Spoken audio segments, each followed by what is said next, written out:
नमस्कार, मैं आज़ाद कबीर। आप देख रहे हैं ए न्यूज़ टुडे। आज हमारे साथ एक ऐसी शख्सियत, एक ऐसा व्यक्तित्व और एक ऐसी पर्सनैलिटी मौजूद है जिनके बारे में अगर हम जो भी बात कहें वो बहुत ही कम होगी। उन्नाव जिले से तहसील बांगरमऊ के विधायक श्रीकांत कटियार जी हमारे साथ मौजूद हैं।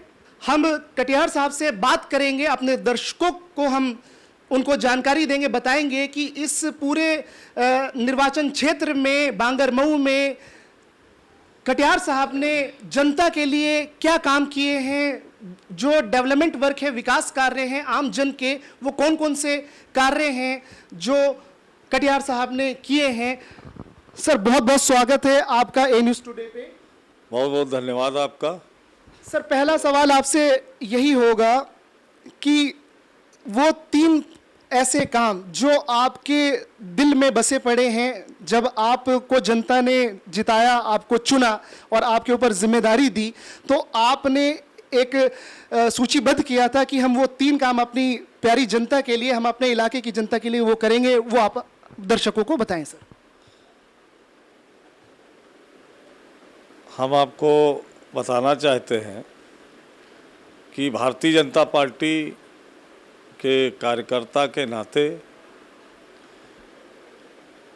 प्रदेश नेतृत्व ने, जिला नेतृत्व ने, राष्ट्रीय नेतृत्व ने यहाँ हम पर भरोसा जताया और विश्वास जताया और उपचुनाव में हमें यहाँ प्रत्याशी भारतीय जनता पार्टी नेतृत्व ने बनाया। और जब बनाया तो यहाँ तरह तरह की बातें आ रही थी, मगर माननीय श्री नरेंद्र मोदी जी के नेतृत्व में, पूज्य योगी आदित्यनाथ जी के नेतृत्व में जब हमसे लोगों ने पूछा कि भाई आप उपचुनाव में आए हैं, जनता का के लिए क्या कर सकते हैं, तो मैंने कहा उपचुनाव में हम लंबे समय से जिन जनप्रतिनिधियों ने गरीब कमज़ोर गांव की जनता के बारे में जो विचार नहीं किया है, हम यहाँ बांगरमऊ के निवासी के होने के नाते उनके साथ और उनको जब कभी मिलना हो या जब कभी हमारे पास उनका कोई कार्य हो, तो मैं बांगरमऊ विधानसभा में यहीं पर रह करके उनकी समस्याएं निस्तारण करूंगा। सर, ये तो बहुत अच्छी बात है कि आप प्रतिनिधि हैं और जनता के बीच में रहना और उनकी बातों को सुनना और उनकी समस्याओं का समाधान करना, ये बहुत बड़ी जिम्मेदारी वाली बात भी होती है जनप्रतिनिधि के लिए, और उनको समय पे निवारण भी करना चाहिए। सवाल सर यहाँ पे अगला ये होगा कि आप जब उपचुनाव में आपको आला कमान ने मौका दिया कि आप इलेक्शन में लड़ें, तो आपको समय उस वक्त कम मिला, तो अब उसके बाद आपने फिर भी उपचुनाव आप जीते, और अभी जो रिसेंट में, अभी हाल में जो चुनाव हुए, उसमें आपको जनता ने आप पे विश्वास किया और आपको दोबारा लेकर के जनता आई। तो अब श्रीकांत कटियार जी तहसील बांगरमऊ में 2 सबसे बड़े काम कौन से ऐसा करने जा रहे हैं जो जनता गदगद हो जाए, खुश हो जाए, बताएं आप हमारी जनता को। देखिए, सबसे पहले तो मैं आपको ये बताना चाहता हूँ, यहाँ आगरा एक्सप्रेसवे नज़दीक है। हम ये चाहते हैं यहाँ 100 बेड का एक अच्छा अस्पताल बने, जिससे ये हरदोई और उन्नाव का जो रोड है, यहाँ पर कोई भी समस्या किसी को स्वास्थ्य के बारे में अगर होती है तो उसका इलाज यहाँ तुरंत ही हो जाए। दूसरी बात हम ये चाहते हैं, हमने जो अपना कॉन्सेप्ट क्लियर किया था उसमें हमारा एक काम तो हुआ है। एक काम ये था कि ठाकुर जसा सिंह यहाँ जाजामऊ के निवासी थे और उन्होंने आज़ादी के समय कुर्बानी दी थी, तो उनका तो बड़ा सा एक सौंदर्यीकरण होने जा रहा, बनने जा रहा। और अस्पताल के अलावा हम ये चाहते हैं कि बांगरमऊ में एक रिंग रोड बन जाए। एक रिंग रोड जब बनेगी तब आवागमन की भी सुविधा चारों तरफ अच्छी रहेगी, चाहे कोई लखनऊ जाए, चाहे कानपुर जाए, चाहे हरदोई जाए, चाहे उन्नाव जाए। और भी कई प्राथमिकताएं हैं और हम निश्चित रूप से चाहते हैं और प्रयास भी करेंगे कि ये 2-3 चीज़ें यहाँ पर धरातल पे आए और आई भी हैं। हमने विद्युत केंद्र के लिए एक उपकेंद्र यहाँ रानीपुरगढ़ में बन गया है, दूसरा जगत नगर में हमने पास करा दिया है नानामोग तरफ, कि सबको गांव, गरीब, किसान, सबको अंतिम छोर पर बैठे भी व्यक्ति को सरकार की योजनाओं का भी लाभ मिले, साथ साथ जो बिजली उत्तर प्रदेश की सरकार पूज्य योगी आदित्यनाथ जी के नेतृत्व में जो कमिटमेंट है कि 18 घंटे पहुंचनी चाहिए, वो भी वहां तक बगैर बाधा के वहां तक पहुंचे। सर बहुत अच्छी बात है कि बिजली हर घर घर में दूर दराज दूरस्थ स्थान तक पहुंचनी चाहिए। अब आपसे सर अगला सवाल ये होगा कि जो आपका जो पूरा निर्वाचन क्षेत्र है उसमें पूरे लगभग कितने गांव आते हैं? उसमें मजरे हैं 224 और 161 गांव हैं, ग्राम पंचायतें हैं। बूथ हमारे 416 हैं। हाँ, तो कुल ध्यान में अगर रखते 3.5 लाख मतदाता है। पहले हम जब उपचुनाव लड़े थे तो 3,40,000 था, इस चुनाव में लड़े तो कुछ बढ़ा है, 3.5 लाख के समथिंग है। ये तो हो गई आपकी मतदाता की संख्या और गांव और ये कितनी क्या है, ये सारी चीज़ें आपने बताई सर। अब ये पूरे निर्वाचन क्षेत्र में आपने 2 बातें अभी एक ऐसी बताई जो आपकी इच्छा है कि आप 100 बेड का एक अस्पताल आप यहाँ पे चाहते हैं और एक यहाँ पे अपने निर्वाचन क्षेत्र में यानी बांगर मऊ में एक ये रिंग रोड चाहते हैं। तो ये यहाँ की बेसिक डिमांड है, यहाँ की मूलभूत सुविधाओं में ज़रूरत में उसमें शामिल है। एक सवाल ये, इस पे पहले आप क्लियर करिए। नहीं, हमको लगता है ज़रूरत में शामिल है। हाँ, क्योंकि यहाँ के आसपास के लोगों का विकास होगा, नई नई यहाँ पर लोग अपनी छोटे छोटे उद्योग खोल सकेंगे और उनको बाज़ारों में पहुँचाने में आसानी रहेगी। और जो भांगर मऊ के अंदर शहर है, जिन लोगों को जाम से गुजरना पड़ता उसकी भी समस्या दूर होगी, गांव के लोग आएंगे और जब रिंग रोड खुलेगा तो अपने छोटे छोटे उद्योग और दुकान करके अपना जीवन पालन भी कर सकते हैं और बेरोजगारी को भी ख़त्म करेगा। मतलब ये है कि रिंग रोड बनेगा तो जो सुविधा है यातायात की, ट्रांसपोर्टेशन की, वो मिलेगी और तो फिर रोजगार डेवलपमेंट वगैरह ये बढ़ेगा। अब ये बताइए सर कि आपके इस बांगर मऊ में जो 100 बेड का अस्पताल चाहते हैं, अभी जो यथा स्थिति अभी वर्तमान में जो हमारी PHC होती है ना, CSC होती, कम्युनिटी हेल्थ सेंटर होती है और प्राइमरी हेल्थ सेंटर होती है, तो उनकी स्थिति क्या है, उस पर क्या? देखिए, हम अपने यहाँ हमारे मकान के बगल में ही CSC है। हम इसकी हमेशा चिंता करते रहते हैं। जहाँ कहीं कोई चीज़ की कमी है, मैंने यहाँ ऑक्सीजन प्लांट लगवाया है। निधि से, माननीय मुख्यमंत्री जी की जो सरकार की निधि होती है उसके द्वारा हमने यहाँ ऑक्सीजन प्लांट लगाया है। और इस अस्पताल चूँकि नज़दीक में है, हमने बात भी करी थी और हमारा ये अपना विचार है कि यहाँ जो मूलभूत व्यवस्थाएं हैं, जो सेवाएं देने वाली हैं, डॉक्टर हैं भी और जो कम भी हैं, उनको सरकार से निवेदन करेंगे अच्छे डॉक्टर आ जाएं और जो छोटी मोटी यहाँ चीज़ें हैं इनको हम कहीं सेवा कार्य से लोगों से ले करके इस अस्पताल को अच्छा ट्रीटमेंट लोगों का हो, ये हमारा प्रयास है। ये आपका प्रयास है। तो आपको अभी लगता है कि जो PHC जो प्राइमरी हेल्थ सेंटर होता है और कम्युनिटी हेल्थ सेंटर होता है, यहाँ पे कुछ अभी जो सुविधाओं की कमी आपको दिखती है, क्या कहना है इस पर? नहीं, कोई वैसी सुविधाओं की कमी नहीं दिखती है। जैसे लोग प्राइवेट सेक्टर में अल्ट्रासाउंड कराते हैं, हम चाहते हैं यहाँ अच्छा डॉक्टर बैठे, लोगों को, गरीबों की मदद हो। अल्ट्रासाउंड में जो 500-600-700 रुपये लोग लेते हैं वो गरीब कितना पड़े, जो सरकारी अस्पताल में आता है वो गरीब ही व्यक्ति होता है, इसलिए वो सुविधा उसको मिलनी चाहिए, ये हमारी अपेक्षा है। ये एक अच्छी आपकी एक अपेक्षा है कि अल्ट्रासाउंड की सुविधा आपको सीएचसी जो कम्युनिटी हेल्थ सेंटर है और प्राइमरी हेल्थ सेंटर में वहाँ पे सुविधा आप देना चाहते हैं, और लैब जो खून जांच वगैरह होती है वो सारी इसी पे हम देना चाहते हैं। सीएचसी पे आप देना चाहते हाँ, क्योंकि क्षेत्र है, 2-3 ब्लॉक है, यही लोग आ जाया करेंगे, एक अच्छी व्यवस्था होगी तो लोग आ भी जाएंगे, तो करा भी लेंगे। हैं।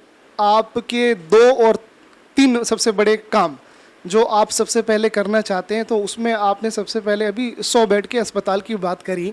अगर दर्शकों को हम ये जानकारी देना चाहें कि हमारे माननीय विधायक साहब ने, जो कि तहसील बांगरमऊ के विधायक हैं, तो क्या इसकी चर्चा हमारे माननीय जो डिप्टी सीएम हैं ब्रजेश पाठक जी और स्वास्थ्य मंत्री भी हैं, वहाँ तक, उनके कान तक बात पहुँची है? नहीं पहुंची है, जानकारी है, हमने पत्र के माध्यम से अवगत कराया है, पहुंची है और करा दिया आपने? हाँ, हो जाएगा, कोई दिक्कत नहीं। तो ये है कि जो जनता है अपने इलाके की, यानी बांगरमऊ की, उनको 100 बेड का अस्पताल मिल जाएगा। ये जल्द मिल जाएगा या समय लगेगा सर इसमें? नहीं, हमारी कोशिश है कि जल्द से जल्द मिले। उसका निर्माण होने में समय तो लगता है, मगर एक आधारशिला जब रख जाती है तो उसका काम पूरा होता है, वो जनहित में है।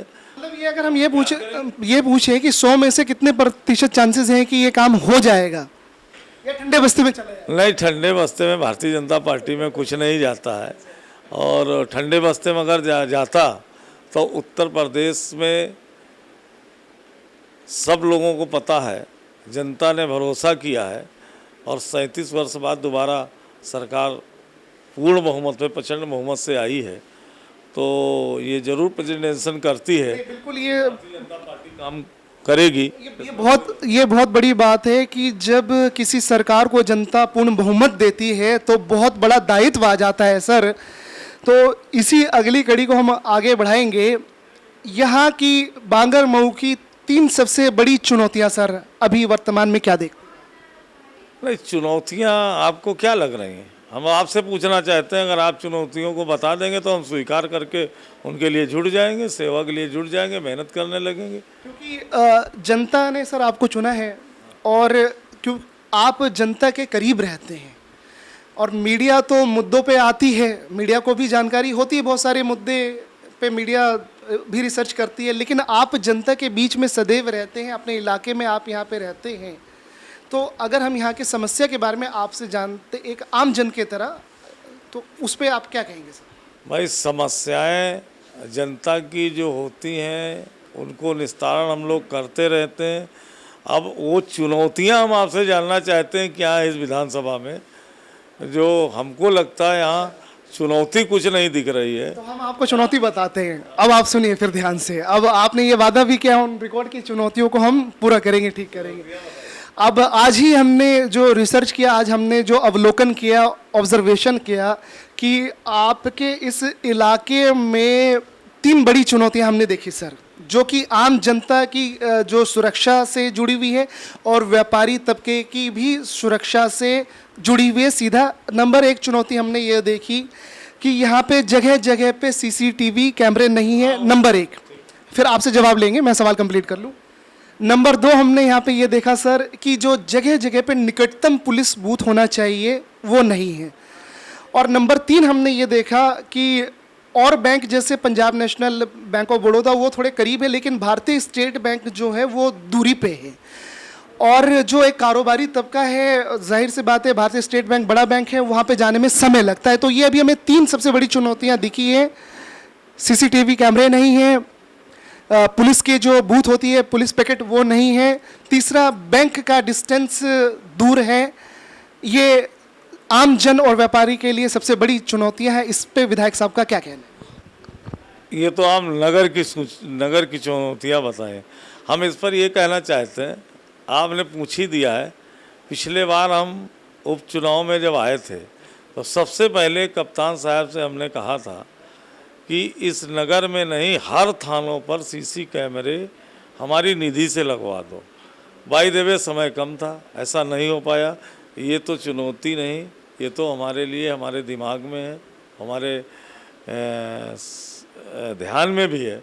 इसको प्रयास करके हम लोग, हमारा सिर्फ ऐसे लगवाने हो तो लगवा दें। मैं ये चाहता हूँ ये पुलिस के द्वारा कनेक्टिंग हो और यहाँ से आने जाने वाली जितनी गाड़ियाँ हैं या जितने ऐसी चीज़ें हैं वो कैमरे वाली व्यवस्था हो, इसका हम समर्थन आपका करते हैं और जरूर निश्चित रूप से इस बार कराएंगे। ये ऑन रिकॉर्ड बात दर्ज होती है माननीय विधायक साहब की कि सबसे बड़ी चीज़ हम अपने दर्शकों को बता दें कि ये सवाल तो हमने पूछा ही और उठाया, लेकिन विधायक साहब ने भी बेबाकी से ये बात बोली है कि ये हमारे लिस्ट में शामिल है, हम उसको करवाएंगे। अब सर जो यहाँ पर जो पुलिस काफ़ी हद तक आपके अंडर में भी आ जाती है क्योंकि आप विधायक भी हैं, तो यहाँ पे जो अपराधी हैं सर, थोड़ा लगाम टाइट करिए, क्या कहना है? नहीं, यहाँ अपराधी जो भी हैं, आपने देखा होगा जब जब कोई यहाँ बात एक सेकंड में आपको रोक रहा हूँ, बात सिर्फ आप ही के निर्वाचन क्षेत्र यानी बांगरमऊ की नहीं है, हम पूरे उन्नाव जिला की बात करें बल्कि पूरे उत्तर प्रदेश की हम बात कर रहे हैं। जो क्राइम है, और ये दावा भी किया जाता है कि योगी सरकार ने काफ़ी क्राइम को, माफिया को, गैंगस्टर को काफ़ी नियंत्रित किया है, कंट्रोल भी किया है, ठिकाने भी लगाए हैं, लेकिन थोड़ा सा ग्राउंड जीरो पे थोड़ी सी ना फ़र्क हमें देखने को मिल जाती है। मैं सिर्फ आपके क्षेत्र को नहीं कह रहा, मैं बल्कि पूरे उत्तर प्रदेश में डबल इंजन की सरकार है सर। देखिए, आपको हम बताना चाहते हैं कि भारतीय जनता पार्टी की सरकार, उत्तर प्रदेश की पूज्य योगी आदित्यनाथ जी की सरकार कानून व्यवस्था के प्रति कतई समझौता नहीं है। आप उत्तर प्रदेश की बात करें चाहे उन्नाव जिले की बात करें, कहीं भी अपराधी ने अपराध किया है तो बेबाकी से कानून व्यवस्था पर पुलिस प्रशासन के द्वारा उसको ज़रूर हवालात में गए हैं और ज़रूर मुकदमे लिखाए गए हैं। ऐसी बांगरमऊ में भी अगर कोई घटना हुई, खुलासा ना हुआ हो, तो अगर आप अवगत कराएंगे तो निश्चित रूप से, वैसे तो हम आपको अवगत करा दूं, यहाँ पर जो घटनाएं हुई हैं उनका हमने खुलासा किया है और खुलासा करके उन लोगों को जेल जाना पड़ा है। नहीं, बिल्कुल वो तो ज़रूरी है, अपराधियों को तो सलाखों के पीछे रहना चाहिए। आप पुलिसिंग से, जो हमारी जो पुलिस है ज़िले की, क्या उनसे आप संपर्क करके आप कप्तान साहब को, जो एसपी हैं ज़िले के, और हमारे डीएम साहब हैं, और बाकी और भी हमारे प्रदेश में जो हमारे कैबिनेट में आगे ऊपर जो भी हमारे मंत्री हैं, मुख्यमंत्री साहब हैं, ये जो हर ज़िले में, और ख़ासकर हम उन्नाव ज़िले की हम बात कर रहे हैं, यहाँ पर जो बूथ होती है सर, पिकेट होता है, उसकी कमी दिखती है, तो अपराधियों के हौसले बुलंद हो जाते हैं। इस पे आपका क्या कहना है सर? इस कमी को दूर करेंगे आप लोग? नहीं, पिकेट की बात करें तो हमको लगता है कि 100 डायल तो आपको पता है, 112 नंबर जगह जगह उनको निश्चित कर दिया गया है कि आप इतने दायरे में खड़े होंगे, इतने दायरे में कोई रिपोर्ट मिलती है तत्काल कार्रवाई करेंगे। इसके अलावा शाम की जो पिकेट है या शाम का जिनकी ड्यूटी लगती है, वो लोग हर समय, हमको लगता है शाम से ही 8-9 बजे से वो हमेशा उपलब्ध रहते हैं। मार्केट में हमने व्यापारी के, जितने भी व्यापारी संगठन के अध्यक्ष हैं उनसे हमने बात करी, और भी लोगों से हमने बात करी, तो एक बात पता लगा कि जो पुलिस की जो पेट्रोलिंग है, जो गश्त है, वो बिल्कुल भी नहीं है। और एक उदाहरण मैं आपको दिल्ली का देना चाहूँगा सर, दिल्ली पुलिस का, कि जहाँ पे जो सेंसिटिव एरिया होता है, संवेदनशील एरिया होता है, तो वहाँ पे वो बैरिकेडिंग वगैरह कर देते हैं, तो और बाकी सिपाही भी खड़े कर देते हैं, तो अपराधी थोड़ा सा ना एक भय उसके अंदर में ऑटोमेटिक आ जाता है, जो कि हम उत्तर प्रदेश के उन्नाव जिले में और हर निर्वाचन क्षेत्र में उसकी कमी देख रहे हैं। वो चीज़ नहीं है ग्राउंड जीरो पे। इस पे क्या, मैं सिर्फ आपके जिले की, आपके विधानसभा आपके क्षेत्र की बात नहीं कर रहा, मैं पूरे इस उन्नाव जिले के 6 तहसील की, मैं सबकी बात कर रहा हूँ। हमने ये चीज़ देखा कि वहाँ पे पेट्रोलिंग नहीं है, वहाँ पे पिकेट नहीं है, बैरिकेडिंग नहीं है, पुलिस सिपाही सेंसिटिव एरिया में मौजूद नहीं है। इस पे क्या कहेंगे?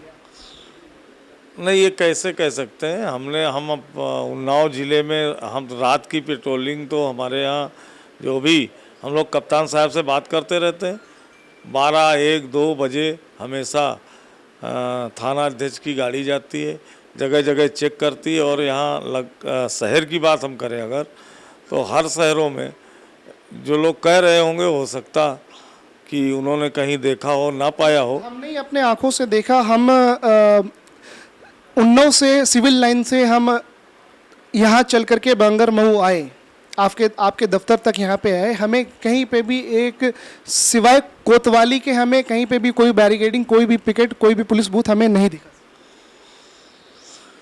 और खासकर और हर जगह पुलिस बूथ, पिकेट वगैरह, बैरिकेडिंग करना संभव भी नहीं है। हम उस बात से आपकी सहमत हैं आप, लेकिन वो सवाल नहीं उठा रहे। लेकिन जो संवेदनशील जगह है वहाँ पे तो कम से कम होना चाहिए जन सुविधा के लिए।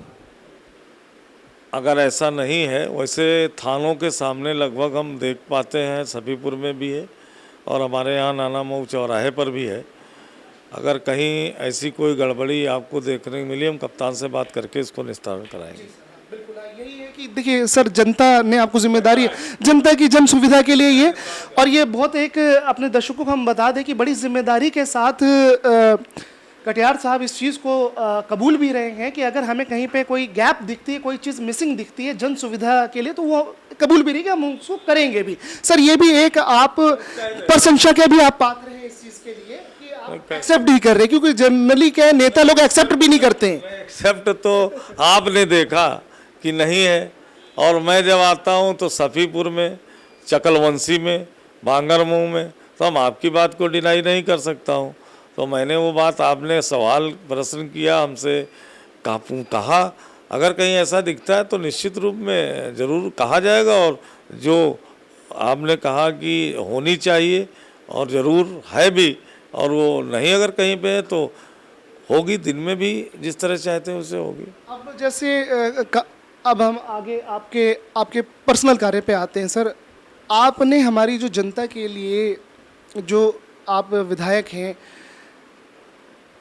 एक होता है कि पार्टी की जिम्मेदारी और दूसरा एक आप प्रतिनिधि भी हैं, उससे हट करके भी आप समाज में क्या कार्य आपने किए, ज़रा वो भी बताएं, जो आपके दिलों में वो चीज़ बसी हुई है लेकिन कभी आपने उस पर से पर्दे नहीं हटाए, ज़रा आज हटा दीजिए। नहीं, देखिए, ये बांगरमऊ की धरती ऐतिहासिक धरती है, और बांगरमऊ में आपने देखा होगा ऐसे ऐसे लोग यहाँ हुए हैं। पंडित विशंबर दयाल त्रिपाठी जो यहीं जन्मे हैं और संविधान सभा के सदस्य रहे हैं और सांसद रहे हैं, जिन्होंने पैदल चलकर जनसेवा करी है, तो हम अपने आप को गौरवान्वित महसूस करते हैं। मैंने अपने आते ही उनका एक नाम से मुख्य द्वार लगवाया है। विशंबर दयाल त्रिपाठी हों, चाहे हमारे ठाकुर जसा सिंह हों, चाहे गुलाब सिंह लोधी हों, और चाहे हितैषी जी हों, ये धरती वीरों की धरती रही, और निश्चित रूप से हमको गर्व है। और भी जिनको कोई जानता नहीं था, कटरी क्षेत्र में भी दो स्वतंत्रता संग्राम सेनानी 2 लोग थे, उनके नाम से भी हमने द्वार लगवाने का काम किया है। सम्मान बढ़े, तमाम सरकारें आई तो सभी लोग यहाँ रहे, मगर उनकी पहचान जो थी, वो पहचान को किसी ने आगे नहीं बढ़ाया, हमने बढ़ाने का उसका काम किया है। कटियार साहब ने इस काम को किया है।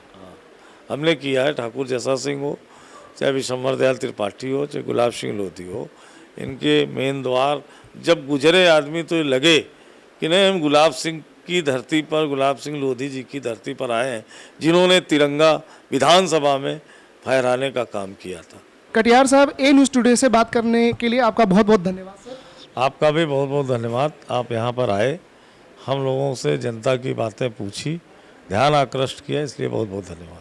तो आप देख सकते हैं कि हमारे साथ बांगरमऊ के विधायक श्रीकांत कटियार जी थे। इन्होंने बेबाकी के साथ जनता के मुद्दे पे बात करी और जनता के इलाके के समस्या को इन्होंने बेबाकी के साथ जवाब दिया। आप ए न्यूज़ टुडे के साथ बने रहिए। हम इसी तरह से उन्नाव जिले में जितने भी तहसील हैं, सभी विधायकों से हम आपकी मुलाकात करवाएंगे और उनके जनहित के कार्य और विकास कार्य हम जनता को, दर्शकों को दिखाएंगे।